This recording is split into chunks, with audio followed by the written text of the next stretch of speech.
Professor doctor Mohammad Yunus এবং তার সরকারের প্রতি আমাদের সমর্থন আছে। তবে অবশ্যই যে সমস্ত উপদেষ্টারা জুলাই স্পিরিটকে ধারণ করে না, গণ অভ্যুত্থানের আকাঙ্ক্ষাকে ধারণ করে না, আমরা তাদেরকে পরিবর্তনের আহ্বান জানাই। আজকে এই সরকারের উপদেষ্টা পরিষদে এমন উপদেষ্টারা আছে যারা গত 16 বছরে আওয়ামী লীগের সাথে আপোষ করে, আঘাত করে, তাদের এনজিও, তাদের ব্যবসা বাণিজ্য সব চালিয়েছে। মার খেলাম আমরা, রক্ত দিলাম আমরা, আমাদের স্ত্রীরা গর্ভবতী হয়ে রাস্তায় ঘুরে বেরিয়েছে স্বামীর জামিনের জন্য, গুম খুনের শিকার হয়ে পরিবারে আহাজারি। আর আজকে কোত্থেকে সরকার হয়েছে। জেল থেকে বাইরে এলাম, বাইরে এর আগেই তো স্বাভাবিকভাবে যে একটা মানসিক ট্রমার মধ্যে ছিলাম। কয়েকদিন যাইতে যাইতে করতে একটা লিস্ট তৈরি হয়েছে 16 জনের। প্রথমে আলাপ ছিল 15 জন, 2-4 জনের নাম আমরা বলেছিলাম বাদ দেওয়ার জন্য, পরে 2 জন ছাত্র যুক্ত করা হয়েছে 17। সেইখান থেকে এখন বোধহয় 24 না 25। কিন্তু কোত্থেকে যে এই নামগুলো আসলো, আমরা ভেবেছিলাম আমরা জেলে ছিলাম, রাজনৈতিক নেতৃবৃন্দ বোধহয় জানে, তাদের সাথে আলাপ আলোচনা হয়েছে। পরবর্তীতে জানলাম কেউ জানে না এই সমস্ত নামের তালিকায়। আজকে এই যে অন্ধকারে রাজনৈতিক নেতৃবৃন্দ সহ সকলকে অন্ধকারে রেখে একটা উপদেষ্টা পরিষদ গঠিত হয়েছে। শুরুর দিকে যে ভালো কাজ করতেছিল, এখন আমরা দেখতেছি বাংলাদেশের স্বাধীনতা সার্বভৌমত্বকে ঝুঁকিতে ফেলে এই মানবিক করিডোরের নামে ওইখানে আরেকটা সামরিক জোন তৈরি করার, আরেকটা পূর্ব তিমুরের মতো আরেকটা স্টেট তৈরি করার সেই অনেকের মিশনের দিকে বাংলাদেশকে নিয়ে যাওয়া হচ্ছে। তাই আমরা এখান থেকে পরিষ্কারভাবে আমরা বলতে চাই, সরকার যদি এই করিডোর দেওয়ার সিদ্ধান্ত থেকে সরে না আসে, অনতিবিলম্বে এই যে গণ অধিকার পরিষদের শক্তির সাথে আজকে যারা নতুন করে যুক্ত হয়েছে, তাদের শক্তিতে আমরা যতটুকু বলিয়ান হয়েছি, এই শক্তি নিয়ে আগামীতে আবার রাজপথে নামা হবে। আপনারা দেখেছেন শেখ হাসিনার বন্ধুগণ ক্যাবিনেটে আমাদেরকে মন্ত্রী হওয়ার অফার দেওয়া হয়েছিল, আমাদেরকে নির্বাচনে যেতে অফার দেওয়া হয়েছিল, চাপ প্রয়োগ করা হয়েছিল। কিন্তু আমরা কোনো চাপের কাছে, প্রলোভনের কাছে নতি স্বীকার করি নাই, আমরা কম্প্রোমাইজ করি নাই। কিন্তু বাংলাদেশের ইতিহাস আছে, আমাদের মতো বয়সে, আমাদের মতো অবস্থানের থেকে ডাকসুর বিপিজিএস থাকা অবস্থায় অনেকেই স্বৈরাচার এরশাদের মন্ত্রিসভায় যোগ দিয়েছে, এমপি হয়েছে, বেইমানি করেছে, এই ইতিহাস আছে। কিন্তু আমরা নিম্ন মধ্যবিত্ত পরিবারের সন্তান হয়েও সেই 2018 সালের কোন সংস্কার আন্দোলন থেকে এই ফ্যাসিবাদের পতন পর্যন্ত বিন্দুমাত্র আপোষ করি নাই, কম্প্রোমাইজ করি নাই।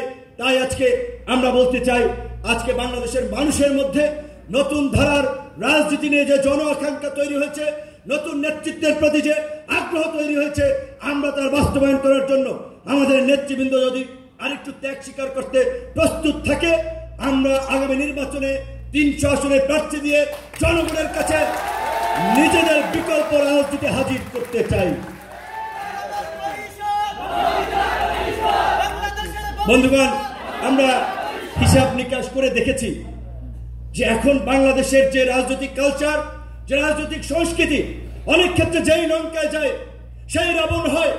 বাংলাদেশের মানুষ পরিবর্তন চায়, এই দুর্বৃত্তায়িত রাজনীতির অবসান চায়। কিন্তু আপনারা লক্ষ্য করেন, আপনারা বলেন 5ই আগস্টের পরে হাসিনা এবং তার লেসপেন্সাররা পালিয়ে গেছে। আমরা বলেছি ফ্যাসিবাদের পতন হয়েছে, কিন্তু মানুষের দুর্ভোগ কি কমেছে?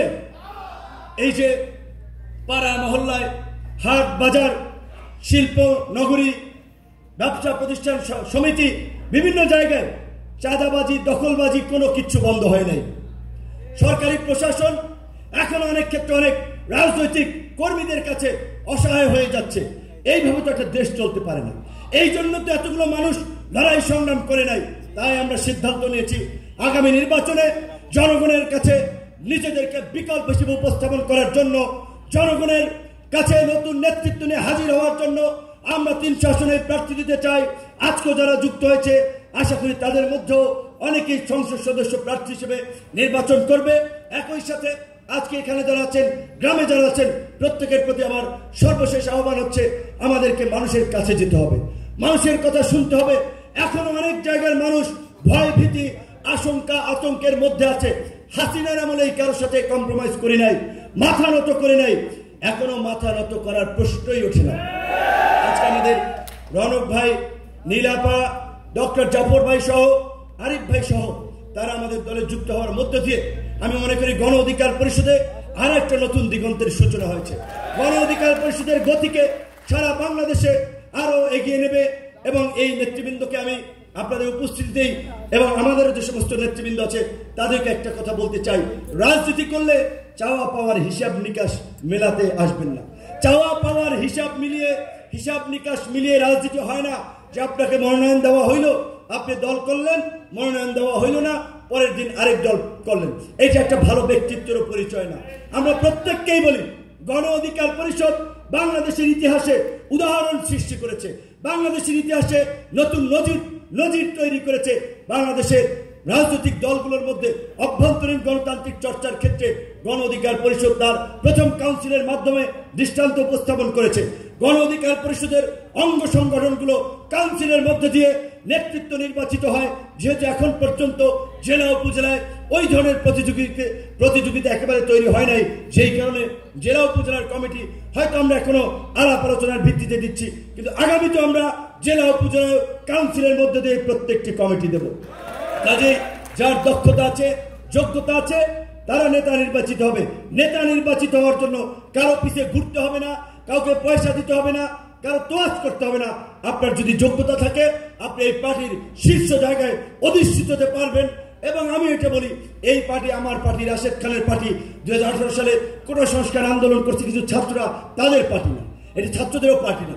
এই দলের অল ক্লাসেস অফ পিপল, বিভিন্ন শ্রেণী পেশার মানুষের একটা রিপ্রেজেন্টেশন আছে এবং আমরা সেটা নিশ্চিত করেই গণ অধিকার পরিষদকে একটা সার্বজনীন পার্টি বা দল হিসেবে গড়ে তোলার চেষ্টা করেছি, করব।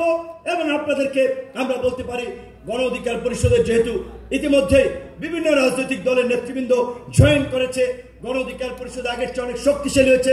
আমরা যেহেতু একটা প্রতিকূল সময়ে কাউন্সিল করেছিলাম, আশা করি খুব শীঘ্রই গণ অধিকার পরিষদের একটি নতুন কাউন্সিলের মধ্যে দিয়ে আমরা গণ অধিকার পরিষদকে আরো সুশৃঙ্খল করে তুলব এবং আগামীতে আমরা 300 আসনে যে প্রার্থী দেব তার অংশ হিসেবে মে মাসের দ্বিতীয় সপ্তাহে গণ অধিকার পরিষদের প্রাথমিক 100 সংসদ সদস্যের প্রার্থীর তালিকা প্রকাশ করা হবে ইনশাআল্লাহ। সবাই ভালো থাকবেন, সুস্থ থাকবেন, আল্লাহ হাফেজ।